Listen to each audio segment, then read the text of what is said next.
Bueno, buenas tardes otra vez a mis alumnos de segundo de bachillerato de Elías Lázaro Cárdenas. Vamos a explicar ya el último punto del bloque 10 del temario propuesto para la selectividad. Es el punto 10.4, las fases militares de la guerra civil, la evolución política y económica de las dos zonas, consecuencias sociales y económicas de la guerra, los costes humanos. Bueno, yo en principio voy a explicar, lo voy a explicar en dos partes. Entonces, habrá un momento en que el vídeo lo detendré, un momentito, y después lo reanudaré.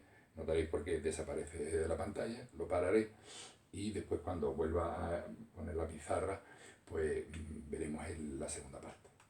Entonces, bueno, en principio vamos a explicar las fases militares de la guerra civil y en segundo lugar veremos la evolución política y económica de las dos zonas, que son, digamos, las dos grandes partes que tiene este epígrafe. Y ya después vemos las consecuencias, las sociales, económicas y los costes humanos, ¿no? Que realmente, bueno, pues eso es muy cortito y fácil, ¿no? Entonces, digamos que tenemos tres grandes partes en este epígrafe. Como siempre os digo, lo más importante a la hora de redactar un tema que caiga en selectividad, en la EBAU, es el circunscribirnos perfectamente a lo que es el epígrafe, es decir, no nos desviamos, no nos piden ni opiniones, ni historiografía, nos están pidiendo estas cosas. Bueno, pues nosotros lo hacemos pues lo más exactamente posible, es decir, nos basamos exactamente en lo que nos piden. Bueno, la guerra civil, bueno, en principio deciros que, bueno, pues como sabéis, en la última parte del epígrafe anterior, del tema anterior, pues a corto plazo surge porque hay un fracaso del golpe militar. Es decir, el golpe militar, como todo golpe militar propio del siglo XIX y de principios del siglo XX en España, pues el objetivo que tiene es que las unidades militares se subleven de forma coordinada, se evite un enfrentamiento o los enfrentamientos sean los menos posibles y bueno, pues se consiga el control de las principales zonas del país rápidamente y bueno, pues se establezca un nuevo sistema, un nuevo régimen, un nuevo gobierno, lo que sea, ¿no? Así fue el golpe de Primo de Rivera, así fueron determinados golpes militares que, bueno, durante todo el siglo XIX, os acordáis cuando explicábamos la época de los pronunciamientos, ¿no? Durante la época, por ejemplo, de Fernando VII, que hubo muchos pronunciamientos, solo triunfó el del comandante Riego, pero siempre son buscando una coordinación de los jefes militares. Sin embargo, en la guerra civil pues no ocurrió así. Es decir, cuando se subleva parte del ejército, otra gran parte del ejército, pues no se subleva, permanece fiel a la República, que es así con lo que acabamos el otro epígrafe. Entonces, claro, al haber dos Españas enfrentadas, como además había dos Españas, evidentemente existían dos Españas también, política, social, ideológicamente separadas, pues evidentemente va a surgir el enfrentamiento. Decir que la guerra civil, esto no viene en los apuntes, pero yo lo explico un poquito, es uno de esos temas de historia muy atractivos para los historiadores, de tal forma que hasta hace poco tiempo, no sé si seguirá siendo, era uno de los temas más estudiados por la historiografía. La historiografía es la ciencia que, digamos, engloba los estudios históricos de tiempos pasados. Es decir, la historiografía son los libros de historia que se escriben. Cuando tú dices, bueno, la historiografía del nazismo, bueno, pues la historiografía del nazismo son los libros que se han escrito sobre el nazismo. Bueno, pues la Guerra Civil Española era el tema más estudiado por la historiografía universal, es decir, es un tema muy atractivo. Gusta mucho. Hay temas historiográficamente muy interesantes. O sea, la Revolución Francesa, la guerra de independencia española, también muy interesante. Bueno, pues la Guerra Civil Española, la Guerra Civil, es el más interesante. O al parecer ha sido durante muchos años el más interesante. Bueno, en primer lugar hablaríamos de las etapas, ¿no? Bueno, como sabemos, se sublevó la guarnición de África, o sea, las tropas de África, que están comandadas por Franco, y se organiza un puente aéreo porque la sublevación ha triunfado en determinados puntos. Por ejemplo, la sublevación triunfa en Pamplona, donde está el general Mora, triunfa en muchas ciudades de Castilla y León, triunfa en Salamanca, por ejemplo, y en otras ciudades no triunfa. Por ejemplo, en Madrid no triunfa, en Barcelona no triunfa. Entonces, bueno, pues entonces, bueno, pues lo que hay que hacer es procurar bueno, pues conquistar esas zonas que es donde no ha triunfado y donde se van a producir los enfrentamientos. Entonces, lo primero que tenemos que tener muy claro es mentalmente, que lo tengamos mentalmente, no lo podemos hacer cuando estemos desarrollando el tema en un hipotético examen, pero tenemos que tener un poco mentalmente lo que es la península ibérica, bien claro. Entonces ver que es el sur, una parte del sur la que se ha sublevado, concretamente son Sevilla, Córdoba, Cádiz, la parte, ahí ha triunfado la sublevación, la parte por supuesto de África, donde todas las tropas están movilizadas y pasan en el primer puente aéreo de la historia a la península ibérica, ha triunfado en parte de la provincia de Cáceres y ya en la zona de Castilla y León. Y en el norte, pues en el único sitio verdaderamente claro donde ha triunfado ha sido en Pamplona, en Álava, en Galicia por supuesto, la zona de Galicia también, pero la parte de la cornisa cantábrica más industrial, Cantabria, gran parte de Asturias, en Oviedo, triunfó en la propia capital, pero estuvieron cercadas las tropas sublevadas y tuvo que ir Franco a liberarlas meses más tarde. Toda la parte de la cornisa cantábrica, de Cantabria, como os digo, la zona de Guipúzcoa, la parte del País Vasco, Bilbao y tal, todo eso había quedado en manos republicanas. Toda la zona centro, la zona de la Mancha y la enorme franja del Levante, es decir, desde Cataluña hasta Almería. Eso todo había quedado en manos republicanas. Geográficamente, geográficamente, en cuanto a números, pues quizás más o menos era mitad y mitad, quizás un poquito más la zona republicana. Militarmente, pues militarmente hay mucho debate. Se considera que de la oficialidad del ejército, aproximadamente mitad y mitad fueron los que se sublevaron y los que no, y los que permanecieron fieles a la República. Pero también digamos que las cuentas pues varían de un ejército a otro. Por ejemplo, la armada que intentó sublevarse en Cartagena pues fracasó en su sublevación y los marineros de los propios barcos, bueno, pues apresaron e incluso asesinaron a oficiales sublevados y entonces, bueno, pues prácticamente la armada casi entera estuvo en manos de la República, ¿no? En cuanto al ejército de tierra, pues prácticamente pues se puede decir que sí que es verdad que había a lo mejor más guarniciones militares fieles a la República, pero las guarniciones militares más, digamos, más curtidas en combate estaban en manos de los sublevados, o sea, estaban sublevadas, ¿no? En cuanto al tema de la aviación, es un tema bastante, además un tema que a mí concretamente me ha interesado siempre mucho, ¿no? Claro, la aviación no se puede cuantificar, porque la aviación quizás fue el campo en el cual se recibió más ayudas por parte de los dos bandos. Los sublevados recibieron muchísima ayuda, tanto de la aviación alemana, que es la más famosa, la que bombardeó Guernica y tal, ¿no? Pero también recibió mucha ayuda muchos aviones italianos, concretamente fabricados por la Fiat, ¿no? Y los republicanos recibieron muchísima ayuda de los rusos en cuanto a material aéreo, con lo cual ahí no. Las cuentas de Hugh Thomas, me parece que las hizo, pues calculaba que en torno había entre 1.300 y 1.400 aviones en el bando republicano y unos 1.500 en el bando sublevado, ¿no?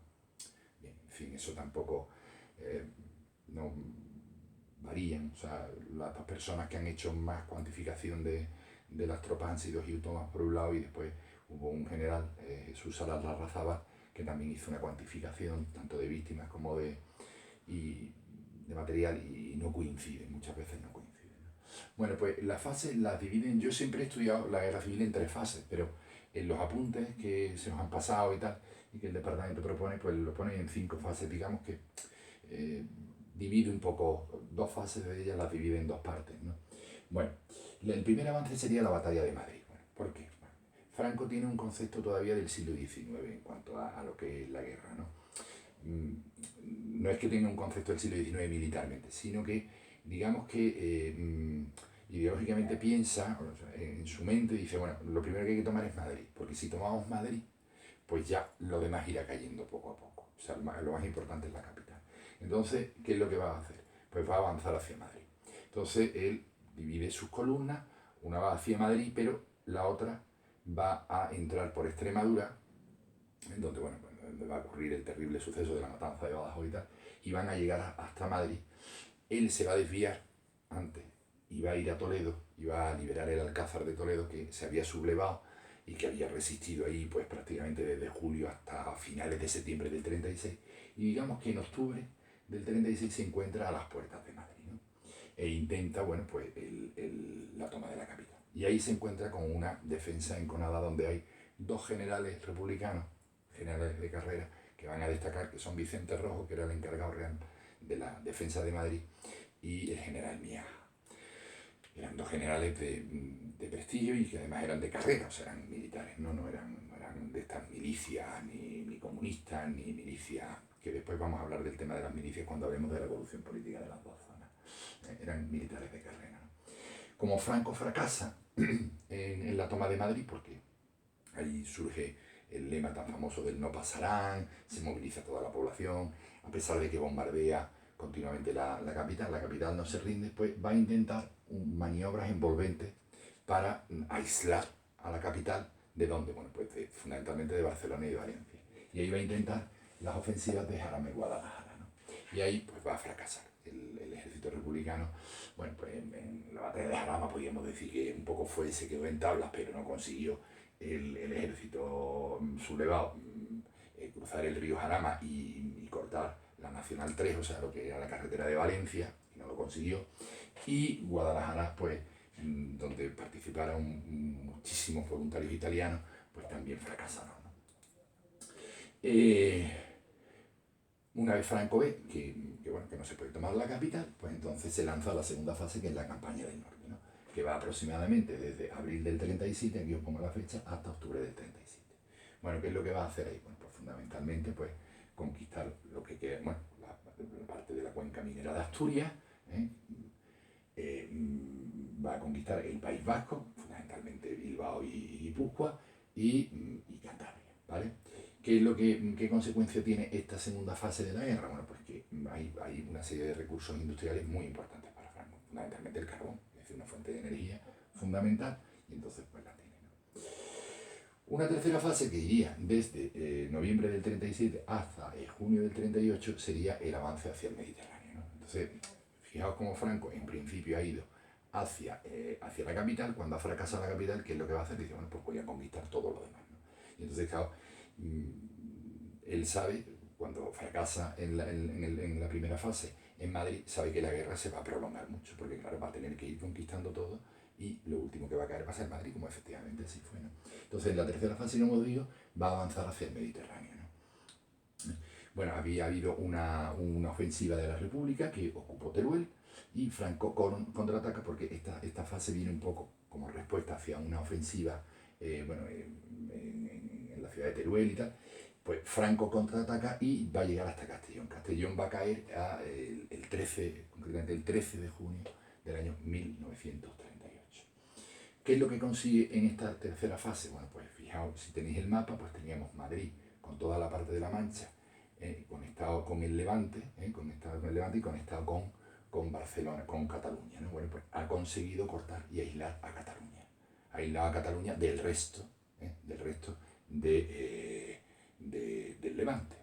Con lo cual a la República lo que le queda es Madrid, parte de la zona de la Mancha y parte del Levante hasta Almería, pero más bien de la parte sur del Levante, es decir, toda la zona de Castellón ya la tiene ocupada Franco, la zona del Maestrazgo, zona norte de la provincia de Castellón, como además también tenía ocupado Aragón, ya ha ocupado las tres provincias aragonesas, con lo cual queda ahí aislado el islote de Cataluña. Y ahí se lanza a partir de julio del 38 hasta febrero del 39. Bueno, en principio igualmente, Franco espera a ver qué movimientos hacen los republicanos lanzan una ofensiva en la batalla del Ebro. ¿Por qué? Porque van a intentar con la batalla del Ebro conectar otra vez las zonas republicanas. La batalla, bueno, pues es una de las batallas más sangrientas, donde además se moviliza mayor número de hombres, y el contraataque de las tropas de Franco consigue vencer a los republicanos, que se tengan que refugiar de nuevo en Cataluña. Hay que decir que aquí en la batalla del Ebro acababa de llegar un contingente muy importante de ayuda rusa, con lo cual los republicanos pues digamos, ven como último recurso esta batalla, si consiguen hacer retroceder a las tropas de Franco y conectar de nuevo lo que es la zona centro con Cataluña, pues evidentemente pues, el aislamiento sería ahora de la zona de Castellón por parte de las tropas de Franco. Entonces, claro, sería un cambio de signo de la guerra. Es quizás el momento culminante, es el último cartucho que le queda a la República. Como no lo consiguen, evidentemente ya Franco, al cruzar el Ebro, ya lo que le queda es simplemente ir hacia Cataluña. Y va hacia Cataluña. De hecho, ocupa Cataluña prácticamente sin casi ningún esfuerzo. Barcelona entra, pues, prácticamente sin resistencia, ¿no? Ahora después vuelvo a decir que cuando veamos la evolución política de las dos zonas, pues veremos también lo que pasaba en Cataluña, ¿no? Bueno, y la última fase que os pone es el final de la guerra, pues desde febrero del 39 hasta abril del 39. Bueno, ¿qué era lo que quedaba ya en manos de los republicanos? Pues básicamente queda Madrid, Valencia, el corredor hasta Valencia y la zona de la Mancha, Albacete y en el Mediterráneo pues hasta Almería, ¿no? Bueno, pues se va a producir la toma de Madrid. Bueno, Madrid ha quedado absolutamente aislada. Desde principio de la guerra prácticamente todo el gobierno se había trasladado a Valencia y también gran parte del gobierno estaba en Cataluña. Y cuando se ocupó Barcelona y en la cuarta fase pasaron a Francia, uno de ellos por ejemplo Azaña, pues claro, Madrid había quedado en manos de los republicanos y el que, digamos, era el jefe de la defensa de Madrid era el coronel Casado. Coronel Casado que va a dar un golpe de Estado a la propia República, fijaos, ¿no? Una cosa muy curiosa, es decir, se rebela contra la propia República. Estamos en una guerra civil a consecuencia de un golpe de Estado y uno de los bandos sufre otro golpe de Estado, ¿no? Bueno, ¿qué era lo que quería el coronel Casado? El coronel Casado lo que pretendía era una rendición honrosa, que Franco firmara un tratado con los republicanos y que fuera lo más o lo menos perjudicial para el bando republicano. Franco se niega, Franco dice que lo que quiere es la rendición incondicional. Los republicanos ya saben que han perdido la guerra y entonces, bueno, pues tiene que firmar la rendición del coronel Casado y bueno, Franco entra en Madrid. El último parte de guerra es de 1 de abril del 39, en el cual ya habían caído, pues una vez cayó Madrid, caen ya las últimas ciudades que curiosamente son ciudades con muy escaso valor estratégico, Albacete, Almería, etc. Y ya pues se acaba la guerra civil el 1 de abril. Entonces digamos que este sería un poco el mapa de las fases, ¿no? de la revolución. Hay que tenerlo un poquito claro.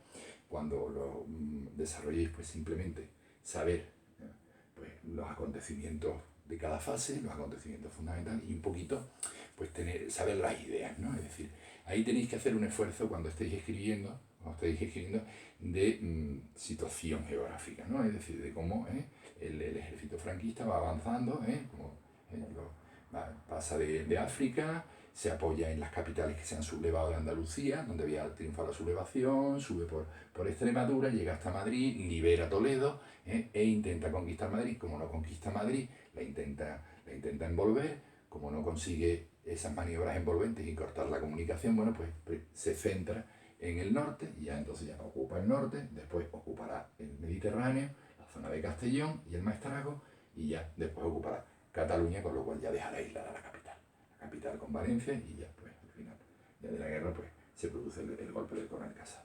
Entonces, muy clarito, tenerlo muy clarito en la fase y sobre todo cada acontecimiento. Yo voy a parar ahora mismo el vídeo porque voy a borrar y voy a poneros el esquema de la segunda parte del epígrafe, ¿vale?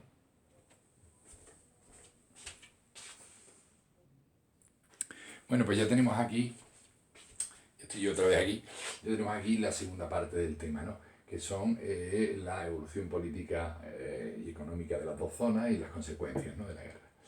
Bueno, vamos a ver, estalla la guerra, como sabéis, como no triunfa en todos lados, pues hay dos Españas divididas.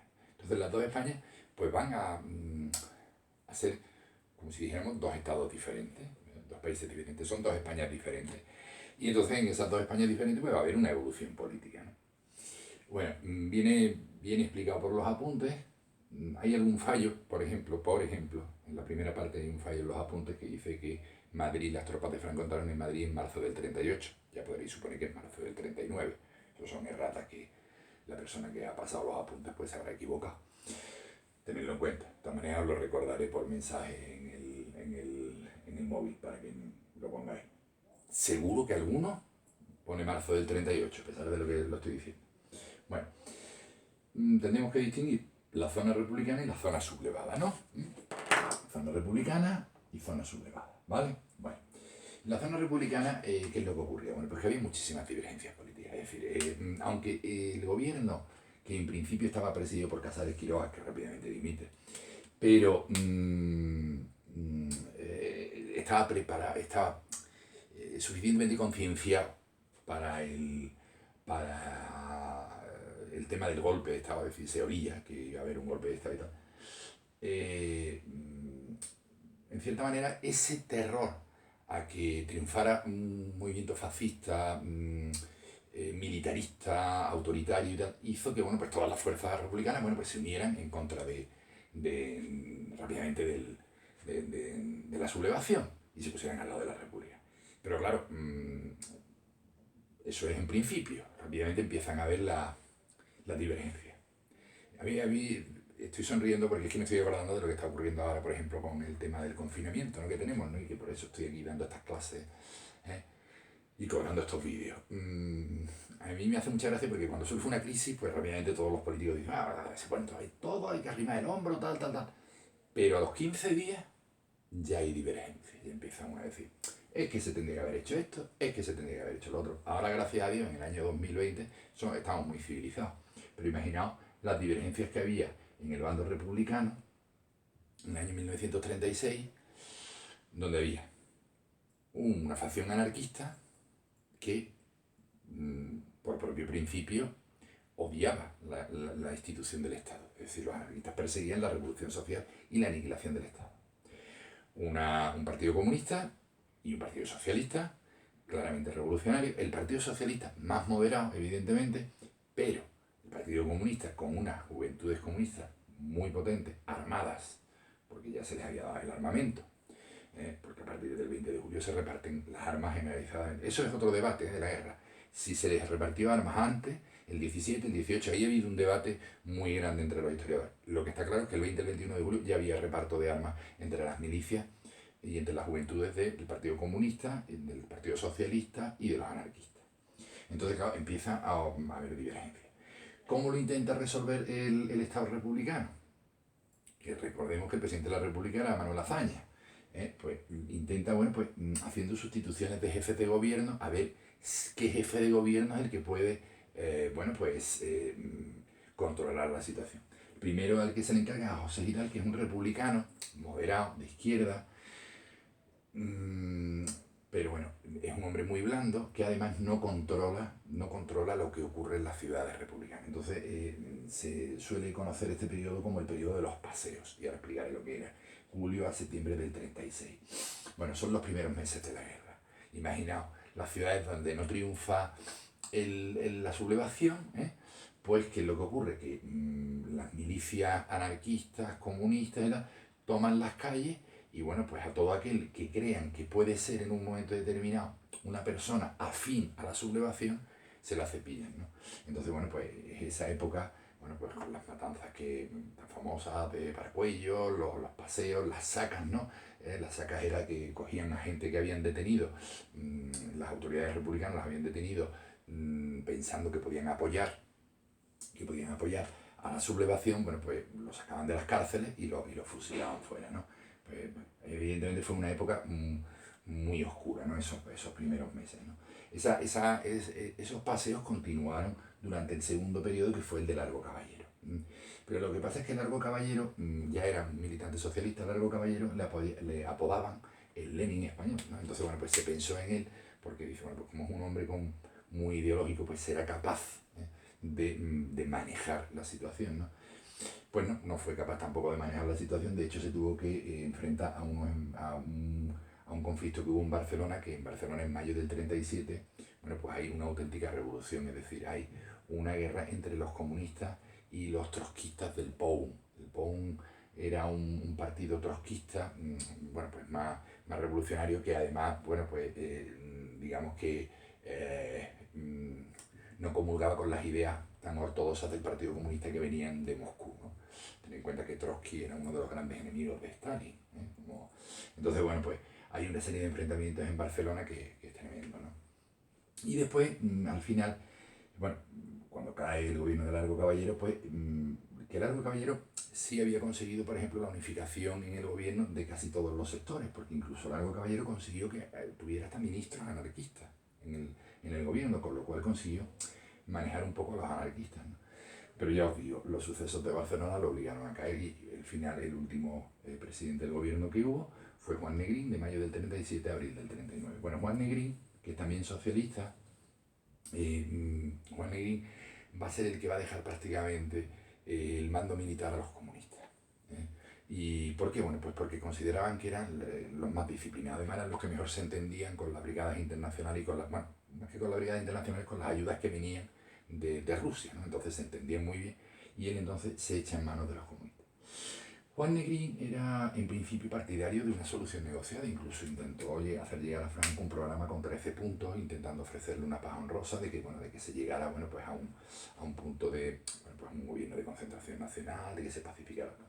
Franco fue absolutamente inflexible. Ahora veremos ya que Franco en el 37 ya está muy bien asentado en su zona como auténtica cabeza, y entonces pues evidentemente no lo acepta, ¿no? Entonces la segunda opción, si no consigue con los 13 puntos y viendo que están continuas derrotas del bando republicano, pues prolongar la guerra es otro de sus objetivos, ¿no? Bueno, pues esto sí tenía su cierta lógica. Él decía, bueno, va a estallar una guerra en Europa.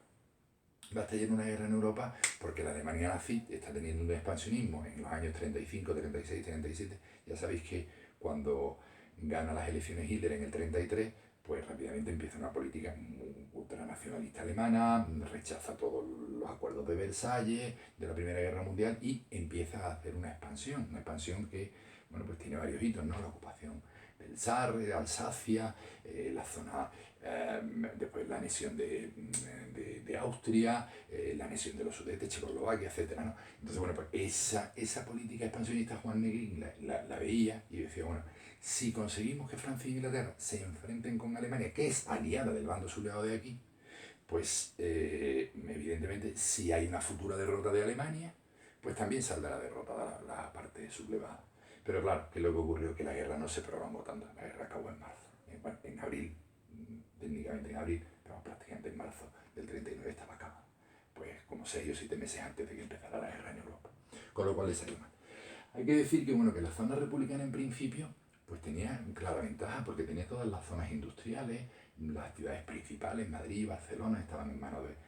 Pero, sin embargo, esta política de tantos presidentes del gobierno, tantas políticas erráticas, tanto poder por parte de grupos diametralmente opuestos como eran anarquistas, con comunistas, con socialistas, con republicanos moderados y tal, ¿qué es lo que hizo? Bueno, pues que hubiera, pues como os he dicho antes, las actuaciones, bueno, pues muy radicales en las ciudades, pero también colectivizaciones, pues se nacionalizara toda la industria catalana, y eso siempre sentó mal a esa parte burguesa que podía ser afín a la República, pero que ve que efectivamente la República está derivando en un sistema también totalitario en otro sentido, ¿no? Entonces, claro, hace que muchas clases medias de las ciudades pues apoyen a los sublevados. Esto va a explicar una cosa que es muy curiosa, y es que Franco entró en Barcelona prácticamente sin oposición y aclamado por bastantes sectores de la población. Barcelona, una ciudad que era netamente republicana. Sin embargo, claro, había sufrido tantísimos desórdenes que claro, estaban deseando que entrara el ejército, ¿no? Por la otra parte está la zona sublevada. Bueno, la zona sublevada es todo lo contrario. Es decir, la zona sublevada es el ejército, esa columna vertebral. Es decir, ¿quién se ha sublevado al ejército? El ejército tiene un mando claro, y un mando claro que es el escalafón. Es decir, o sea, un general es el tío que manda, o sea, eso está clarísimo. Entonces, un ejército que entra en una ciudad no se pone a hacer desmanes si un general los para. O bien hacen los desmanes sistemáticamente cuando el general se lo ordena y dice, hay que hacer esto, hay que hacer esto, hay que hacer esto y hay que hacer lo otro, ¿no? ¿Qué quiero decir con esta pequeña reflexión? Bueno, pues que evidentemente la zona sublevada mantuvo mucho mejor el orden porque el ejército estaba presente. Eso hay un caso clarísimo que es el de Sevilla, ¿no? Por ejemplo, Sevilla se subleva a Queipo de Llano y Queipo de Llano, bueno, establece un régimen, bueno, absolutamente un estado de alarma, bueno, estado de guerra en toda la ciudad y bueno, prohíbe que la gente salga durante una serie de días hasta que ve que la situación ya está controlada completamente por el ejército. Ahí hay una disciplina clara y el que se salga de la disciplina es inmediatamente fusilado. Entonces, pues claro, el ejército es digamos, un hilo de disciplina, de orden, de autoridad, que evidentemente pues eso va a ayudar a que esa zona sublevada pues esté mucho mejor organizada. Es verdad que aparte del ejército se habían sublevado partidos políticos, es decir, Renovación Española, Falange, la Homs, que estaban unidos, los carlistas. Bueno, Franco en principio no era la cabeza del golpe, la cabeza del golpe era Sanjurjo, pero Sanjurjo cuando viene a España a encabezar el golpe una vez ha empezado la sublevación, tiene un accidente de avión. Entonces se forma una junta de defensa con todos los generales, como digamos, como órgano director, como gobierno. Esa junta de defensa, el primer presidente fue un general que se llamaba Cabanillas. ¿Por qué? Porque era el más antiguo del escalafón. En octubre, esa junta de defensa decide darle el mando único al general Franco. Lo votan y le dan el mando único al general, octubre del 36. Entonces, a partir de octubre del 36, Franco ya es el jefe militar. ¿Qué es lo que ocurre? Que en el 37, Franco, que está viendo que hay disensiones políticas entre falangistas y carlistas, claro, los falangistas, por supuesto, eran antimonárquicos y los carlistas eran promonárquicos de la monarquía carlista, como os he dicho alguna vez. Pues Franco manda a una persona muy allegada a él, que es precisamente su cuñado, Ramón Serrano Suñer, que no salen los apuntes, pero lo comento, y le dice que haga un decreto de unificación. Y en abril del 37 se va a promulgar en la zona sublevada el decreto de unificación, por lo cual se establece que solo va a haber un partido político, que va a ser Falange Española de la Homs tradicionalista. Es decir, va a ser un partido que va a englobar a falangistas, a los antiguos de la Homs, que ya estaban unidos desde el 33, y además a los carlistas. Bueno, pues entonces funda ese partido y es el partido. Ya se ve que lo que va a crear Franco es un régimen de partido único, al modo de Italia y al modo de Alemania, ¿no? Incluso en 1938 ya Franco forma su primer gobierno, con militares y con civiles, es decir, ya tiene un gobierno y ya la zona es lo suficientemente grande como para necesitar pues, una serie de ministerios y tal. En fin, hay que decir que, bueno, que la zona sublevada, pues, en ese sentido, pues, tuvo mucho más claro el objetivo de la guerra como primer objetivo, tuvo ese